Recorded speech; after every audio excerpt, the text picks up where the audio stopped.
ada yang orang di sini. Ada enggak? Itu tadi. Di zaman Nabi dia Islam. Berarti kan Muslim dia di zaman Nabi.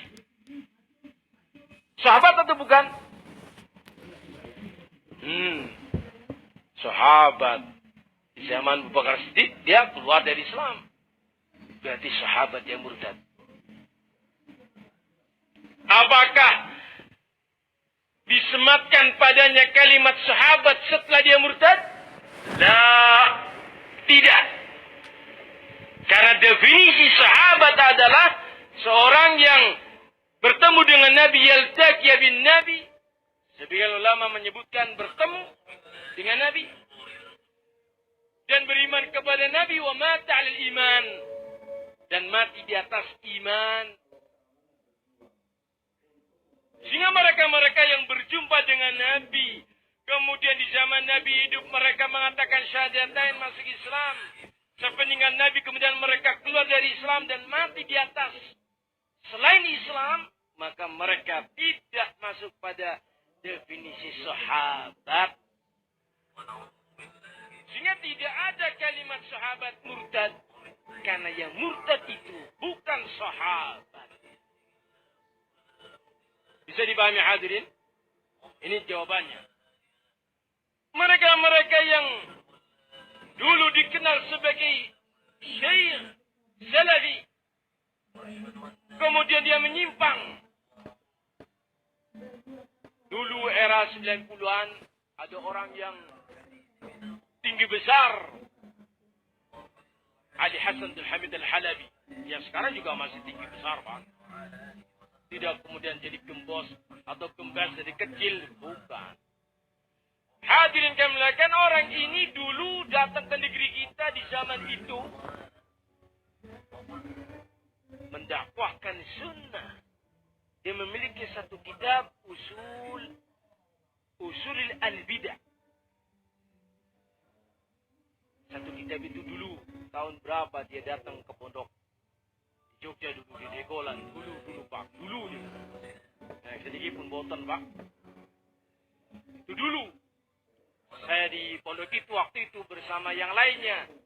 Dia ngajar kami di era tahun 95 kalau tidak salah. Atau 96 di era itu.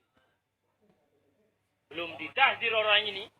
Orang ini resmi ditahdir oleh kibar ulama ulama Saudi di era tahun 98. Dua kitabnya ditahdir oleh para ulama. Memiliki pemikiran murji'ah. Kemudian dia berubah menjadi hizbi al-bid'ah, ditahdir. Dengan berbagai macam penyimpangan dalam bab i'tiqad yang parah. Apakah dia masih dikatakan syekh salafi yang menyimpang? La. Dia bukan lagi syekh salafi. Tetapi syekh min masyayikh ahli bid'ah. Sebagaimana para ulama menyematkan kalimat ini kepada yang lainnya, Muhammad bin Hadi atau Muhammad al-Imam al-Ma'bari. Huwa mubtadi'un dalun, ahli bid'ah yang sesat. Sebagaimana disebutkan oleh Syekh Ubaid al-Jabiri. Tidak lagi disematkan syekh salafi, tapi menyimpang. La, tidak, baik kaum muslimin. Sehingga orang yang menyalahi hadis Irbad bin Sariyah ini, sabda Nabi ini, wajib bagi mengikuti sunnahku dan sunnah para khulafa rasyidin. Gigit itu dengan gigi geraham kalian, dan hati-hatilah kalian dari bid'ah. Siapa yang menyimpang dari prinsip ini, maka dia keluar dari sunnah menuju bid'ah. Kenapa? Dikarenakan dia tidak lagi memegangi sunnah Nabi dan para sahabat, tidak lagi berwaspada dari bid'ah, bahkan kebalikannya.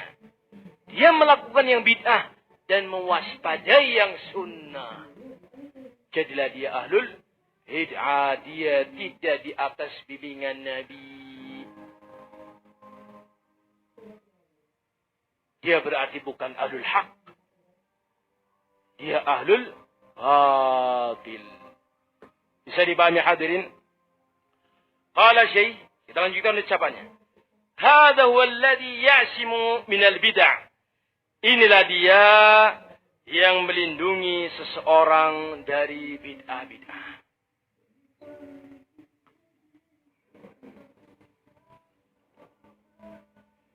Inilah dia yang mana, Pak?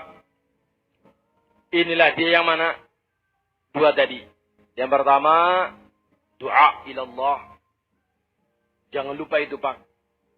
Perbanyak doa yang disebutkan oleh Nabi, ya muqallibal qulub, tsabbit qalbi ala dinik. Doa istiqamah, istiqamah ya Allah. Yang kedua, talabul ilmi. Mengikuti sunnah Nabi dan para sahabatnya dengan sebenar-benarnya. Jangan pernah menyimpang dari prinsip ini. Akan selamat engkau dari bid'ah. Sebuah pertanyaan. Kita sudah berusaha talabul ilmi. Tapi kenapa kau masih sesat? Atau menyimpang? Syekh mengatakan jawabannya. وَهَذَا يَحْتَاجُ إِلَى تَعَلُّمٍ وَتَفَقُّهٍ فِي دِينِ اللَّهِ. Untuk seorang itu bisa mewujudkan hadis tadi di atas, wajib bagi kalian berpegang teguh dengan sunnahku dan para khulafa rasyidin dan hati-hati dari semua bid'ah. Ini bisa tercapai dengan kita ta'allum, belajar dan belajar dan belajar. Tafaqquhin, mendalami dan mendalami dan mendalami urusan agama. Artinya talabul ilmi tidak pernah terputus. Lanjut terus. Kapan kita talabul ilmi terputus dan berhenti?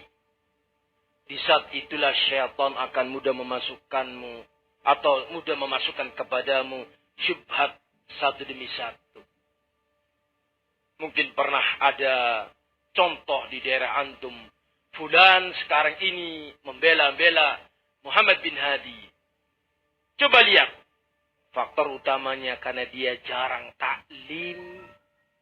Itu diantaranya.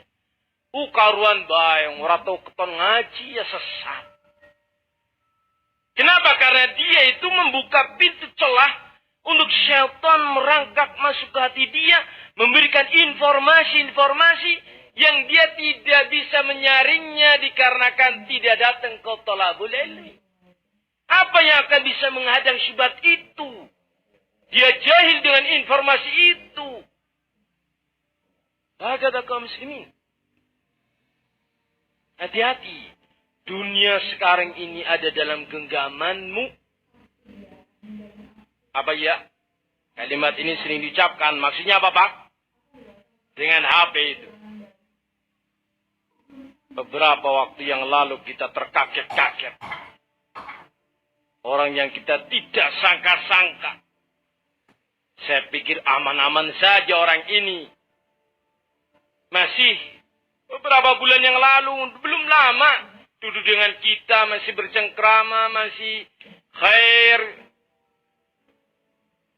Ternyata dia orang yang suka membuka websitenya pengikutnya Muhammad bin Hadi.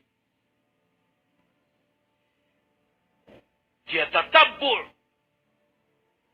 terjerumus, penasaran dan penasaran, ingin tahu dan ingin tahu. Akhirnya dia memunculkan sebuah ucapan yang sangat mengerikan, mencela Syekh Rabi'. Mengatakan orang-orang yang ada di sekitarnya Syekh Rabi' adalah bidanatus su', orang-orang yang jelek. Ini ucapannya Muhammad bin Hadi. Syekh Muhammad Al-Arafat